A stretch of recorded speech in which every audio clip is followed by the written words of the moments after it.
অনেক দিন পর বাইক নিয়ে বের হলাম, আর আজকের গন্তব্য মিলানের আশপাশের সেই স্বপ্নময় শহরগুলো। শহরের কোলাহল ছেড়ে যখন প্রকৃতির কোলে আসা যায়, তখন মনটা অন্যরকম শান্তি খুঁজে পায়। এখন আছি ইতালির অপূর্ব লাগো গারোদায়। গ্রীষ্মকালে এখানে ইউরোপের নানা প্রান্ত থেকে পর্যটকরা ছুটে আসে।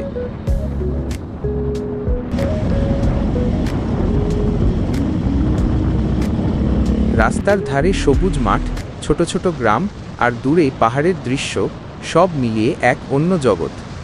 সূর্য আস্তে আস্তে পশ্চিমে হেলে পড়ছে, চারদিকে সোনালি আলো ছড়িয়ে দিচ্ছে এক স্বপ্নীল আবেশ। আজকের দিনটা সত্যিই অসাধারণ ছিল। প্রকৃতির এই সৌন্দর্য মনে রাখার মতো, ভোলার নয় কোনো দিন। আমার ডান পাশে ভুট্টা ক্ষেত, আর গ্রামের যে দৃশ্য সত্যি দেখার মতো।